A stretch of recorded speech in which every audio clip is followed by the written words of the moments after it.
নিজেও জাহান্নামের আগুন থেকে বাঁচতে হবে, আমাদের ছেলে ও মেয়েকে জাহান্নামের আগুন থেকে বাঁচাতে হবে, তাদেরকে জাহান্নামের আগুন থেকে বাঁচাতে হবে। আজকে আমার ছেলে যে লক্ষ লক্ষ টাকা আমাকে খরচ করলো, আমার অসুবিধা নেই, ছেলেকে বাঁচাতে হবে, মেয়েকে বাঁচাতে হবে। যতই টাকা খরচ হোক, অসুখ হয়েছে, বিসুখ হয়ে গেছে, আমরা সেই জমি জায়গায় বিক্রি করে আমরা কি করি, আমার ছেলে মেয়েকে আমরা কি করি, বাঁচাই। কত আমাদের মায়া আছে। তাই আমার আল্লাহ বলছেন, হে ঈমানদারেরা, তোমরা নিজে জাহান্নামের আগুন থেকে বাঁচাও এবং তোমার ছেলে মেয়ে আহাল পরিবার পরিজনকে জাহান্নামের আগুন থেকে বাঁচাও। জাহান্নামের আগুন থেকে বাঁচাও। জাহান্নামে যে ভয়াবহতা, জি আমরা যে শুনতাম, খালি বুঝতে পারলাম যে জাহান্নামকে 3000 বছর ধরে জ্বালা হয়েছে। আল্লাহ রাসূল বলছেন যে 1000 বছর জাহান্নামকে জ্বালা হলো, ওয়াকাদান নার ওয়াহিয়া তাহমাররা, যখন 1000 বছর জ্বালা হলো, জাহান্নামের আগুন লাল হয়ে গেল। ফেরেশতারা বলল, ইয়া রাসূলুল্লাহ, জাহান্নামে আগুন লাল হয়ে গেছে। তারপরে আবার আল্লাহ রাব্বুল আলামিন বলে, ফেরেশতারা আরো 1000 বছর ধরে জ্বালাও। আরো 1000 বছর ধরে জাহান্নামকে জ্বালানো হলো, আর জাহান্নামের আগুন হয়ে গেল সাদা। এইবারে ফেরেশতারা বলছে, রাব্বুল আলামিন, জাহান্নামের আগুন সাদা হয়ে গেছে। আল্লাহ রাব্বুল আলামিন বললেন, আরো 1000 বছর ধরে জ্বালাও। এবারে ওহিয়া আসওয়ারাত, জাহান্নামের আগুন কি হয়ে গেল, কালো হয়ে গেল। এইভাবে জাহান্নামকে 3000 বছর ধরে জ্বালানো হয়েছে। জি, দুনিয়ার আগুন চাইতে 69 গুণ তেজ এই জাহান্নামের আগুনে আপনার চোখের সামনে আপনার ছেলে, আপনার মেয়ে জাহান্নামের আগুনে জ্বলবে, আপনি সেদিন কি করে দেখবেন? তাই আমার আল্লাহ বলছেন, ইয়া আইয়ুহাল্লাযীনা আমানু কু আনফুসাকুম ওয়া আহলিকুম নারা ওয়াকুদুহান নাস ওয়াল হিজারা। আল্লাহ বলেন, ওরে ঈমানদারেরা, যারা আমার উপরে ঈমান নিয়ে এসেছো, তোমরা তোমার ছেলে মেয়ে আহাল পরিবার পরিজনকে জাহান্নামের আগুন থেকে বাঁচাও, জাহান্নামের আগুন থেকে বাঁচাও।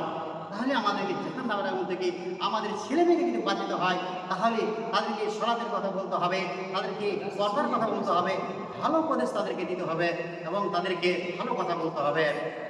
জি, আল্লাহ তাবারাক ওয়া তাআলা রাসূল বলেন, আলা কুল্লুকুম রাইন ওয়া কুল্লুকুম মাসউলুন আন রাইয়াতিহি ওয়া হুয়া মাসউলুন আন রাইয়াতিহি। আল-ইমামু আলা নাস রাইন ওয়া হুয়া মাসউলুন আন রাইয়াতিহি ওয়া রাজুলু রাইন আলা আহলি বাইতিহি ওয়া হুয়া মাসউলুন আন রাইয়াতিহি ওয়াল মারাতু রাইয়াতুন আলা আহলি বাইতি জাওজিহা ওয়া হিয়া মাসউলাতুন আনহুম। আল-আবদু রাজুলু আলা মালি সাইয়্যিদিহি ওয়া হুয়া মাসউলুন আন রাইয়াতিহি। আফালা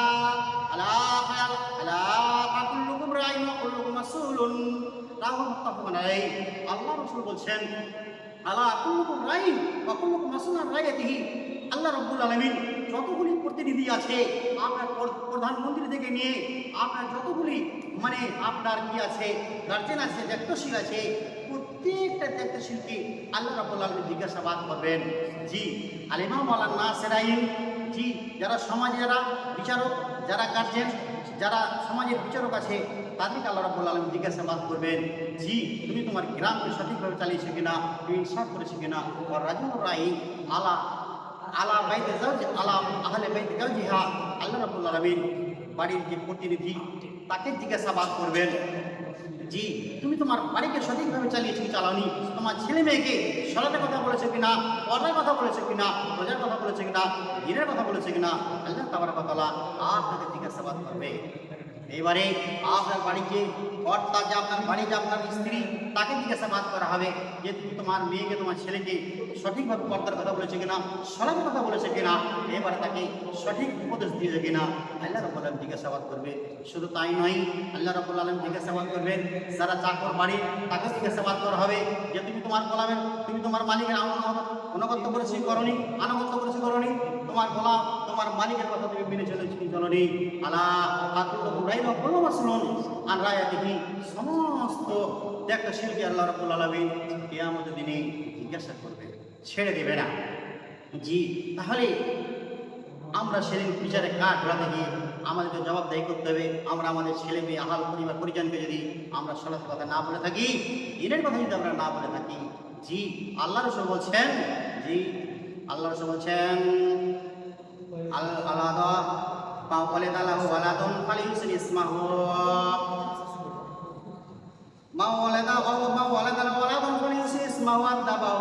বালাগা ফালিউসাফিজু ইন বালাগা ফালিউসাফিজু ফাসাবিসমান আইন নামে সুওয়ালা বিয়ে। আল্লাহ রাসূল বলছেন দেখো যখন তোমাদের ছেলে কিংবা মেয়ে সাবালক হয়ে যাবে, বলুকিতে পৌঁছে যাবে, তখন তোমরা কি করো, মানে তাদের বিবাহ শাদী দিয়ে দাও, তাদের বিবাহ দিয়ে দাও।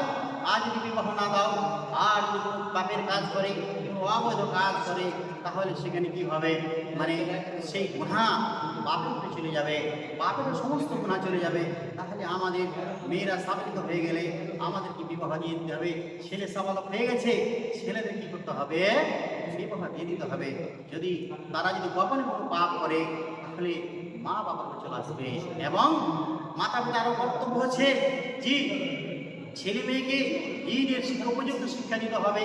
এবং আল্লাহ রাব্বুল আলামিন বলছেন জি তালাবুল ইলমি ফারিজাতুন আলা কুল্লি মুসলিম, প্রত্যেক নর এবং নারীর উপরে দ্বীনের শিক্ষা করা অপরিহার্য, ফরজ। আপনাকে শিক্ষা দিতেই হবে। আপনার ছেলে মেয়েকে দ্বীনের শিক্ষা যদি আপনি না দেন, তাহলে আপনি গুনাহগার হয়ে যাবেন। বিচারের কাঠে আপনাকে জবাবদাহি করতে হবে। আল্লাহ রাসূল বলছেন খায়রুকুম মান তাআল্লামাল কুরআনা ওয়া আল্লামাহু, যারা যদি শিখলো অপরকে শেখালো তারাই হচ্ছে উত্তম। তাহলে আমাদেরকে দ্বীনের শিক্ষা আমাদের ছেলে মেয়েকে দিতে হবে, যে এটা হচ্ছে ফরজ।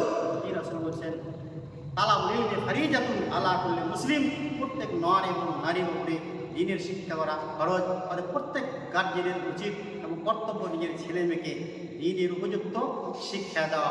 আমাদেরকে দ্বীনের শিক্ষা দিতে হবে, নাহলে আমরা গুনাহগার হয়ে যাব। বিচারের কাঠ ধরাতে আমাদের কী করতে হবে, জবাবদাহি করতে হবে। সম্মানিত উপস্থিতি, তাহলে আমাদের ছেলে মেয়েকে উপযুক্ত আমরা দ্বীনের শিক্ষা দেবো। আল্লাহ রাসূল বলছেন লাইসাল কুরআন ফি দাওফিহি কাল বাইতুল খারাব, যার মধ্যে দ্বীনের শিক্ষা নাই, কোরআনে আলো নাই, দ্বীনের গান নাই, তার ভিতরে হচ্ছে কি অন্ধকার ঘর, তার ভিতরে অন্ধকার ঘর, সেই খোলা ময়দান। অতএব আমাদেরকে দ্বীনের শিক্ষা দিতে হবে। এটা হচ্ছে ছেলে মেয়ের উপরে, মানে ছেলে মেয়ের মাতা পিতার উপরে হক এবং কর্তব্য।